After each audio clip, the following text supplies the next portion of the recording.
रहीम ला इलाहा इल्लल्लाह मुहम्मद रसूलुल्लाह। दोस्तों आ साडे कोल एक नो फ्रांस की फ्रिज है चल रही उत्ते वाला खाना जो कूलिंग कर रहा अवे तो बर्फ जी जमी हुई है थले जी कूलिंग बिल्कुल ही कोई नहीं हो रही तो असं स्पीड इसकी फुल की हुई है।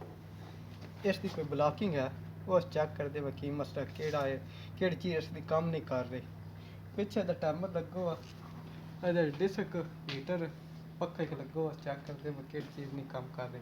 मोटर साड़ी आन है उत्ते वाला खाना जो सही काम कर रहा हम पिछे जाने फ्रिज तो पिछे चेक कर खोलते हैं फ्रिज का जोड़ा प्लग निकाल लें बिजली इसकी कट ऑफ कर लें। तुम हमेशा काम शुरू करने तो पहले इसको अनप्लग करना जी। इस पिछे टाइमर लगा उत्ते डब्बी जी डब्बी ने असं खोलते हैं। दोस्तों जो टाइमर है इसमें दरम्यान च रखना चाहिए साइड से जड़े ना लड़े छड़े नहीं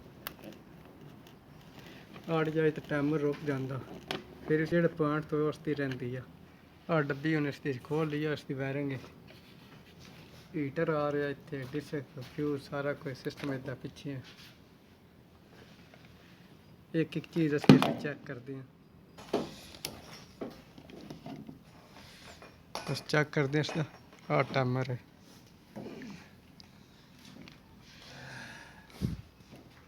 सही है जी। टाइमर की मोटर जी ठीक है टाइमर असी चेक कर रहे हैं हूँ नहीं ये असं फिर असं हूँ लाओ फिर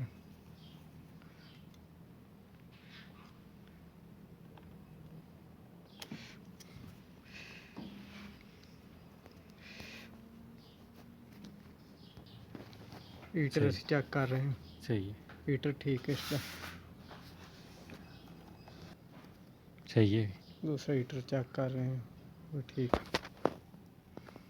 साड़ी चीज़ जी है ना नहीं काम कर रही चेक करते हैं असी हीटर है या डिस्क है की चीज़ है जी।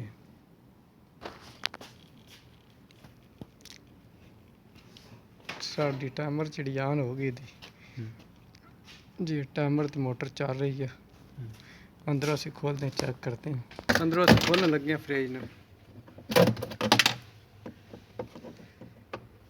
इसकी अंदर वाली साइड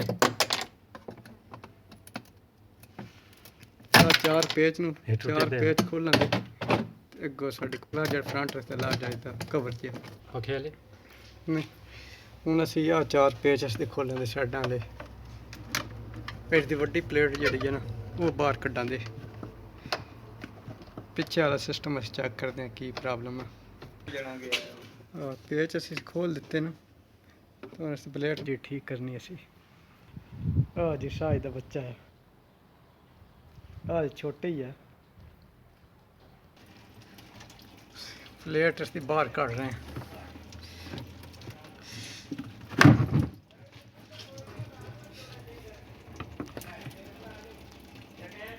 देख दियो बर्फ थले जम रही है थले पक्का वाह साड़ी ना खिंच रही है आ बर्फ तो साड़ी बनी है थले जो सुराख न पानी वाला पानी बाहर नहीं जाता जिस टाइम हीटर साड़ा चलता ना ऑन होंदा तो फिर पानी जोड़ा उसकी फ्रिज चलती तो बर्फ बन जाती है फ्रिज साड़ी ब्लॉक हो जाती है असी ब्लॉकिंग खोलते हैं गई है साड़ी फ्रिज मुकम्मल ब्लॉक हुई पई है साडा बाहर आन लग पिया विद ट्रे भरी गई तो पानी थले आन लग पिया बर्फ आस्ते आस्ते इसकी जी ना पिघल रही है गर्म पानी असी पा रहे हैं इसकी थले अजे बर्फ है नज़र आ गई नहीं दान आस्ता आस्ता जी है पानी गर्म सुट्टन नाल ना पिघल रही है।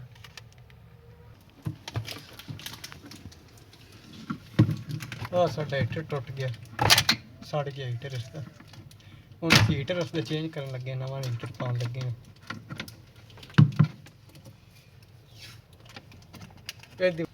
ਇਸ ਦੀ ਵਜ੍ਹਾ ਨਾਲ ਸਾਡੀ ਫ੍ਰਿਜ ਜਿਹੜੀ ਬਲੌਕ ਹੋ ਗਈ ਹੈ, ਥੱਲੇ ਵਾਲਾ ਖਾਣਾ ਨਾ ਕੂਲਿੰਗ ਕਰ ਰਹੇ ਹਾਂ ਪਿੱਛੇ। ਪਹਿਲਾ ਹੀਟਰ ਜਿਹੜਾ ਇਹ ਖਤਮ ਕਰ ਦਿੱਤਾ, ਨਵਾਂ ਹੀਟਰ ਅਸੀਂ ਪਾ ਦਿੱਤਾ। ਜਿਹੜੀ ਨਾ ਇਸ ਦਾ ਪਿੱਛੇ ਵਾਲਾ ਕਵਰ ਲਾਉਣ ਲੱਗੇ ਆ।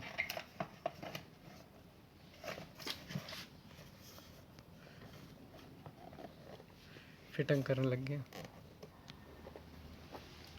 ਦੋ ਇਸ ਦੇ ਪੇਚ ਨੂੰ ਇੱਕ ਉੱਤੇ ਲੱਗਦਾ ਤੇ ਇੱਕ ਥੱਲੇ ਲੱਗਦਾ। ਪੇਚ ਅਸੀਂ ਟਾਈਟ ਕਰ ਦਿੰਦੇ ਆ। ਫਿਟਿੰਗ ਕਰ ਰਹੇ ਹਾਂ।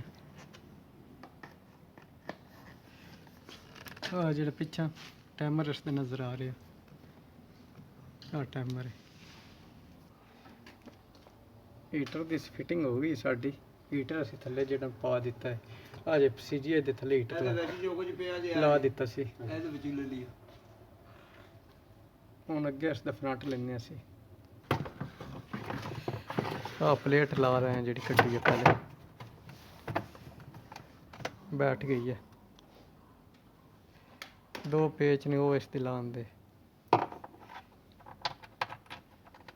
ਪੇਚ ਲੱਗ ਰਹੇ ਨੇ ਇਸ ਤੇ।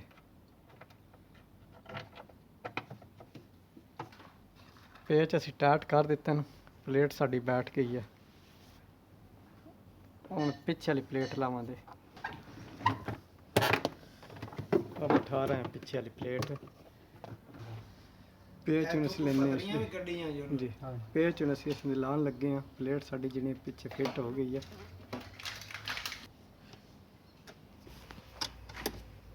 पेच ਅਸੀਂ ਲਾ ਰਹੇ ਹਾਂ।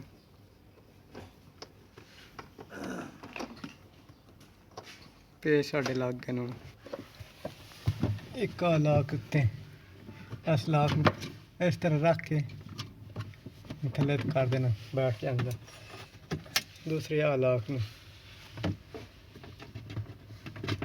ਥੱਲੇ ਸਾਈਡ ਪਾ ਕੇ ਥੱਲੇ ਕਰ ਦੇਣਾ। ਆ ਸਾਡਾ ਲਾਕ ਲੱਗ ਗਿਆ। ਇਸ ਦਾ ਫਰੰਟ ਲਾ ਰਹੇ ਹਾਂ। ਇਸ 'ਚ ਹਵਾ ਬਾਹਰ ਆਉਂਦੀ ਹੈ, ਪੱਖੇ ਅੱਗੇ ਲੱਗਦਾ। ਇਸ ਨੂੰ 4 ਪੇਚ ਲੱਗੇ ਹੁੰਦੇ ਨੇ, ਉਹ 4 ਪੇਚ ਅਸੀਂ ਹੁਣ ਇਸ ਨੂੰ ਲਾ ਦਿੰਦੇ ਹਾਂ। ਫ੍ਰਿਜ ਸਾਡੀ ਜਿਹੜੀ ਹੈ ਨਾ ਬਿਲਕੁਲ ਫਿੱਟ ਹੋ ਗਈ ਹੈ, ਮੁਕੰਮਲ ਹੋ ਗਿਆ ਸਾਡਾ ਕੰਮ। ਹੀਟਰ ਪੈ ਗਿਆ, ਬਲਾਕਿੰਗ ਜਿਹੜੀ ਹੈ ਉਹ ਉਸਦੀ ਖਤਮ ਹੋ ਗਈ ਹੈ। ਇਨਸ਼ਾਅੱਲਾ ਸਹੀ ਚੱਲੇ ਦੀ। ਹੁਣ ਅਸੀਂ ਤੁਹਾਡੇ ਕੋਲ ਇਜਾਜ਼ਤ ਚਾਹੁੰਦੇ ਹਾਂ। ਅੱਲਾ ਸੋਹਣੇ ਦੇ ਵੱਲ। ਖੁਦਾ ਹਾਫਿਜ਼।